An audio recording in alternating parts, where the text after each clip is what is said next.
والسلام على أشرف الأنبياء والمرسلين سيدنا محمد وعلى آله وصحبه أجمعين۔ گزشتہ سبق میں سیرت نبی کے سلسلے میں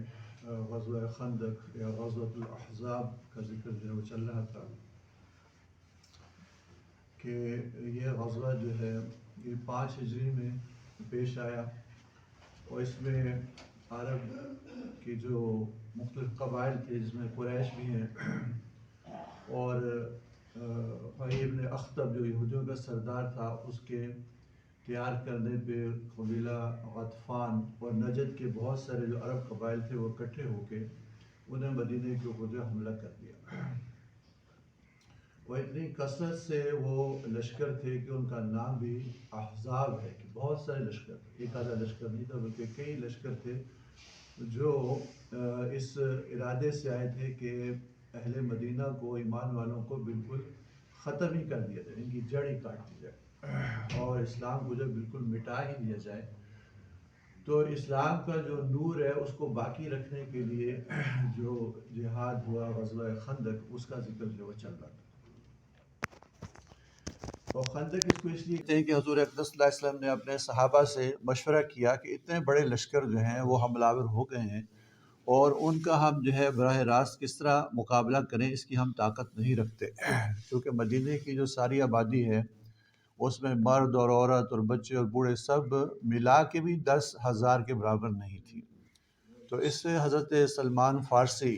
رضی اللہ عنہ نے آپ صلی اللہ علیہ وسلم کو مشورہ دیا کہ ہمارے ہاں ایران میں، فارس میں جب اتنا بڑا لشکر جو ہے کسی پہ حملہ آور ہو جاتا ہمارے اوپر، تو ہم اس سے بچاؤ کے لیے اپنے ارد گرد جو ہے وہ خندق کھود لیتے، اس کے اندر محصور ہو جاتے۔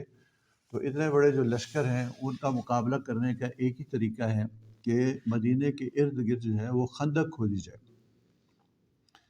اب مدینہ منورہ جو ہے اس کی جو 3 اطراف ہیں اس میں تو لاوے کے پہاڑ ہیں، چھوٹی پہاڑیاں ہیں اور باغات ہیں اور آبادیاں ہیں۔ صرف ایک طرف جو تھی اس کی، جو مدینہ منورہ سے شمال کی طرف ہے، یعنی مدینہ سے جو احد پہاڑ کی طرف جو علاقہ ہے مدینہ منورہ کا، وہ کھلا علاقہ ہے کہ وہ وادی ہے، میدان ہے، اس طرف سے جو لشکر ہے ان کے حملہ ہونے کا جو ہے ایک ہی صورت جو ہے وہ باقی تھی۔ تو حضور اقدس صلی اللہ علیہ وسلم نے جو حضرت سلمان فارسی رضی اللہ عنہ کا جو مشورہ ہے اس کو قبول فرمایا، اور خندق کھودنے کا جو ہے اپنے اصحاب کو جو ہے حکم فرمایا، اور 10 لوگ جو تھے ان کے ذمے 40 ہاتھ جو ہے خندق کھودنا جو ہے یہ طے پائی۔ ایک ہاتھ جو تقریباً 1.5 فٹ کا ہوتا ہے، اور خندق جو ہے اتنی گہری ہو کہ اس کے اندر اگر کوئی گر جائے تو خود سے نکل نہ سکے، اور اتنی چوڑی ہو کہ گھوڑا سوار جو ہے وہ پیچھے سے جو ہے وہ تیزی سے دوڑتا ہوا بھی اس کو عبور کرنا چاہے تو اس کو عبور نہ کر سکے۔ تو ایسی خندق جو ہے وہ کھودی گئی، یعنی مدینہ منورہ کے شمال کی طرف جبل صرع ایک چھوٹی پہاڑی ہے اس سے آگے، اور غزوہ یعنی جو جبل احد ہے اس کی طرف۔ اور اس کے کھودنے کے اندر صحابہ کرام نے جیسے مشقت اٹھائی اور اس کو کھودا، اسی طرح خود حضور اقدس صلی اللہ علیہ وسلم نے جو ہے اپنے اصحاب کو ترغیب بھی دی، اور خود عملی طور سے اس کے اندر آپ شریک بھی ہوئے۔ اور آپ صلی اللہ علیہ وسلم نے اس کے اندر اتنی مشقت اٹھائی کہ ایک صحابی رضی اللہ عنہ جو ہے روایت کرتے ہیں کہ آپ اپنے کمر کے اوپر جو ہے یہ مٹی جو ہے کھود کے اور لاد کے جو ہے لے کے آ رہے تھے، کہ آپ صلی اللہ علیہ وسلم کا جو شکم مبارک تھا اس کے اوپر جو اتنی گرد جو ہے وہ پڑی ہوئی تھی کہ وہ گرد کے اندر اٹا ہوا تھا، اس کے اندر چھپا ہوا تھا۔ تو اتنی مشقت سے جو ہے وہ صحابہ کرام نے جو ہے یہ خندق جو ہے کھودی، اور یہ سخت سردی کا زمانہ تھا، اور اتنی مشقت کے ساتھ ساتھ یہ کہ بھوک کی بھی شدت تھی، چونکہ بڑی زیادہ غربت اور اسرت کا جو ہے وہ دورہ تھا، تو جو کھانے پینے کو بھی کچھ نہیں تھا، کہ تھوڑے سے جو ہے ان کو جو ہے چربی کے اندر اگر گلا کوئی لے آتا تو اس کو بھی کوئی غنیمت سمجھا کہ بہت بڑی چیز جو ہے لے آئے۔ اور صحابہ میں سے کسی نے عرض کیا، یا رسول اللہ صلی اللہ علیہ وسلم کہ بھوک اتنی زیادہ ہے کہ میں نے تو اپنے پیٹ کے اوپر جو ہے وہ پتھر باندھے ہوئے تاکہ میں جو اسی طرح سے کھڑا ہو سکوں۔ تو حضور اقدس صلی اللہ علیہ وسلم نے اپنے شکم اطہر سے جو ہے کپڑا اٹھا کے دکھایا کہ آپ کے شکم پر، آپ کے پیٹ مبارک پر 2 پتھر جو ہے باندھے ہوئے تھے۔ تو ایسی جو ہے وہ سختی کا جو ہے وہ عالم تھا۔ اسی دوران میں حضور اقدس صلی اللہ علیہ وسلم جو اپنے صحابہ کو جو ترغیب دیتے تھے اور رضیہ جو اشعار پڑھ کے جو ہے ان کا حوصلہ جو بڑھاتے تھے، اور اسی دوران میں بہت سارے ایسے واقعات بھی یعنی رونما ہوئے جس میں کہ آپ صلی اللہ علیہ وسلم کی نبوت اور رسالت کی جو نشانیاں تھیں، کہ ایک صحابی ہیں حضرت عبداللہ بن جابر رضی اللہ عنہ، انہوں نے اپنی اہلیہ سے کہا کہ حضور اقدس صلی اللہ علیہ وسلم کی جو بھوک ہے وہ مجھ سے دیکھی نہیں جاتی، تو تم جو ہے وہ تھوڑے سے جو غلہ جو ہے اس کو پیس لو، تقریباً کوئی 1 سا یعنی 2.5 کلو کے قریب جو ہے غلہ تھا ان کے گھر میں، کہ اس کا آٹا بناؤ، اور یہ بکری کا بچہ ہے اس کو میں ذبح کرتا ہوں، اور ہم حضور اقدس صلی اللہ علیہ وسلم کی دعوت کریں کہ آپ کی جو اتنی شدت کی بھوک ہے اس کے اندر کچھ جو ہے وہ کام آئے۔ تو جب وہ یعنی سالن بننے لگا اور روٹیاں پکنے لگیں تو حضور اقدس صلی اللہ علیہ وسلم کی خدمت میں وہ حاضر ہوئے اور عرض کیا، یا رسول اللہ صلی اللہ علیہ وسلم آپ خود تشریف لائیں اور آپ کے ساتھ جو ہے چند صحابہ کرام جو ہے وہ گھر میں آئیں کہ چند لوگوں کے لیے جو ہے تھوڑا سا کھانا۔ حضور اقدس صلی اللہ علیہ وسلم نے جو ہے فرمایا سب صحابہ سے کہ دیکھو تمہارے بھائی جابر نے جو ہے تمہاری دعوت کی ہے، تو 1000 لوگوں کو آپ صلی اللہ علیہ وسلم لے کے جو ہے ان کے گھر جو تشریف لے گئے، جبکہ ایک چھوٹا سا بکری کا بچہ جو انہوں نے ذبح کیا، تو حضور صلی اللہ علیہ وسلم نے ارشاد فرمایا کہ اس ہانڈی کو جو ڈھکا رہنے دو، اس کے اوپر جو ڈھکن ہے وہ پڑا رہے، اس کے اندر سے سالن جو نکالتے رہو اور جو آٹا ہے اس سے جو ہے روٹیاں پکاتے رہو۔ تو اس طرح سے وہ 1000 لوگوں کی چھوٹی چھوٹی جماعتیں کر کے آئیں اور وہ کھانا کھا کے سارے چلے گئے، اور ہنڈیاں جو اسی اپنی حالت پہ رہی کہ وہ بھری ہوئی تھی سالن سے، اور وہ جو آٹا جو گوندھا ہوا تھا اس کی جو مقدار ابتدا میں تھی وہی جو ہے اخیر میں تھی۔ تو یہ حضور اکرم صلی اللہ علیہ وسلم کا جو معجزہ ہے جو اس کا یعنی ظہور جو ہے وہ۔ اسی طور سے ایک اور صحابیاں ہیں، وہ اپنے بھائی اور ماموں کے لیے تھوڑی سی کھجوریں لے کے آئیں جو چند مٹھی کے قریب تھیں،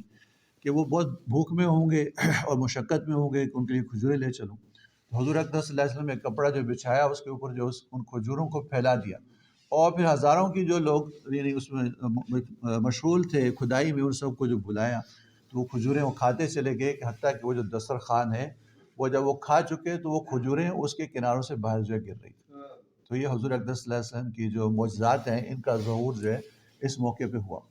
اور سب سے بڑا معجزہ یہ کہ خندق کی کھدائی کے دوران ایک بہت بڑی سخت چٹان جو ہے وہ آئی، اور صحابہ کرام جو اس کے اوپر جو اپنا کدال مارتے تھے تو وہ چٹان بجائے اس کے کہ ٹوٹتی، وہ کدال جو ہے واپس لوٹ آتا، اس کے اوپر کچھ اثر نہ ہوتا۔ بہت کوشش کی، پھر حضور اقدس صلی اللہ علیہ وسلم کی خدمت میں حاضر ہوئے اور اس کا یہ مسئلہ جو عرض کیا، تو آپ صلی اللہ علیہ وسلم خود جو ہے تشریف لے گئے اور اپنے ہاتھ میں جو ہے کدال جو پکڑا، اور اس کی جو ایک ضرب بسم اللہ پڑھ کے جو اس کے اوپر چٹان کے اوپر جو لگائی تو اس کا جو ہے 1/3 ٹکڑا جو وہ ٹوٹا، اور بالکل جو ہے وہ بربری ریت کی طرح سے وہ تبدیل ہوگا۔ تو حضور اکرم صلی اللہ علیہ وسلم جو ہے اللہ اکبر پڑھا اور یہ کہا کہ اللہ تعالیٰ نے شام جو ہے مجھے عطا کر دیا، اور میں شام کے جو سرخ محلات ہیں ان کو خود جو ہے وہ دیکھ رہا ہوں۔ پھر آپ صلی اللہ علیہ وسلم نے دوبارہ بسم اللہ پڑھی اور دوبارہ اس کدال کو جو مارا تو ایک اور ٹکڑا جو ہے وہ ٹوٹا۔ تو آپ صلی اللہ علیہ وسلم نے ارشاد فرمایا کہ اللہ تعالیٰ نے مجھے جو ہے فارس عطا کر دیا، اور فارس کے جو سفید محلات ہیں ان کو میں دیکھ رہا ہوں۔ پھر تیسری دفعہ جو ضرب لگائی تو جو باقی اس کا ٹکڑا تھا وہ بھی ٹوٹ گیا۔ آپ صلی اللہ علیہ وسلم نے ارشاد فرمایا کہ اللہ نے مجھے یمن عطا کر دیا، اور صنعا کا جو پھاٹک ہے اس کو میں خود اپنی نگاہوں سے دیکھ رہا ہوں۔ تو یہ وہ عظیم معجزات ہیں جو حضور اقدس صلی اللہ علیہ وسلم پہ جن کے ہاتھ پہ جن کا ظہور جو ہے، جس خندق کی کھدائی اس کا ٹکڑا تھا وہ بھی ٹوٹ گیا۔ آپ صلی اللہ علیہ وسلم نے ارشاد فرمایا کہ اللہ نے مجھے یمن عطا کر دیا، اور صنعا کا جو پھاٹک ہے اس کو میں خود اپنی نگاہوں سے دیکھ رہا ہوں۔ تو یہ وہ عظیم معجزات ہیں جو حضور اقدس صلی اللہ علیہ وسلم پہ جن کے ہاتھ پہ جن کا ظہور جو ہے، جس خندق کی کھدائی کے دوران میں ہوا۔ تو یہ خندق جو ہے وہ کھود کے جو ہے تیار ہوگی، کہ اس سے پہلے کہ لشکر جو ہے وہ مدینہ کے قریب آتا، تو جب یہ خندق پوری طرح سے تیار ہوئی تو حضور اقدس صلی اللہ علیہ وسلم نے جو ہے اپنے لشکر کو اس طرح سے ترتیب دیا کہ تقریباً 3000 لوگ تھے جو جن کی پشت کے اوپر جو ہے جبل صلح تھی، اور سامنے جو ہے غزوہ یعنی وہ جو خندق تھی، اور اس سے دوسری طرف جو ہے دشمنوں کے لشکر تھے، یعنی جو احد پہاڑ ہے اس کے مشرقی کنارے پر وہ لوگ تھے جو قبیلہ غطفان کے بہت سارے قبائل تھے اور نجد سے آئے تھے، وہ سارے اکٹھے جن کی تعداد 6000 تھی۔ اور احد کا جو دوسرا کنارہ تھا مغربی کنارہ، اس کے اوپر مشرکین کا جو لشکر تھا جس کی تعداد جو ہے 4000 تھی، تو گویا 10,000 لوگ جو ہے وہ اس خندق کی دوسری طرف تھے۔ اب مشرکین نے جب چاہا کہ مدینے کے اوپر حملہ آور ہوں، تو جب وہ پہنچے اور دیکھا کہ راستے کے اندر جو ہے وہ تو بہت بڑی خندق جو ہے وہ کھدی ہوئی ہے، اور یہ ان کے وہم و گمان میں بھی نہیں تھا، اور ان کے ہاں جنگ کے اندر ایسی کوئی تدبیر کرنا ان کے ہاں متعارف اور معروف نہیں تھا۔ تو وہ کہنے لگے کہ یہ تو کوئی ایسی بات ہے کہ جو کسی عرب نے نہیں بلکہ کسی اجمی ہی نے جو ہے اس کی جو ترکیب آپ صلی اللہ علیہ وسلم کو جو بتائی۔ تو مسلمانوں کا جو لشکر ہے وہ خندق کی ایک طرف، اور جو مشرکین اور جو باقی جو قبائل تھے ان کا لشکر جو ہے خندق کی دوسری طرف تھا۔ تو براہ راست دست بدست تو کوئی مقابلہ نہ ہوا، مسلمان جو ہے وہ ان کے اوپر تیر برساتے رہے۔ کبھی کبھار جو ایسا ہوتا ہے کہ ان کے اندر جو ہے کچھ شہسوار ایسے ہوتے ہیں کہ گھوڑا دوڑاتے ہوئے آتے اور گھوڑا جو ہے وہ انہیں خندق کے پار آ جاتا۔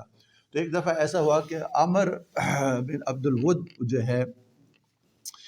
وہ ایک بہت مشہور پہلوان تھا قریش کا، اور اسی طرح سے اقبا بن ابی جہل اور کچھ مشرکین تھے، انہوں نے اپنے گھوڑے دوڑائے اور اس خندق کو جو ہے پار کر کے پاٹ کے جو ہے وہ جبل صلح کی طرف جو مدینہ کی طرف آ گئے۔ تو حضرت علی رضی اللہ عنہ کو جو ہے روکا واپس جانے سے، اور یہ عبد ود جو ہے اس نے حضرت علی رضی اللہ عنہ کو للکارا کہ جو ہے کہ مقابلے کے لیے، اور وہ سخت مقابلہ ہوا۔ حضرت علی رضی اللہ عنہ جو ہے اتنے زور کی اس کے اوپر تلوار ماری کہ اس کے جسم کو جو ہے وہ سر سے لے کے پیر تک 2 ٹکڑے کر دیے۔ اور جو اکرمہ بن ابی جہل تھا وہ اس سے اتنا ڈرا کہ اپنا جو نیزہ ہے وہ چھوڑ کے جو وہ بھاگ گیا۔ اس کے بعد جو ہے کچھ زیادہ لوگوں کو اس کی ہمت نہ ہوئی کہ وہ اس خندق کو جو ہے عبور کر سکیں، لیکن کافی لمبا محاصرہ انہوں نے کیا، تقریباً 1 مہینے کا محاصرہ کیا۔ شوال کے اخیر میں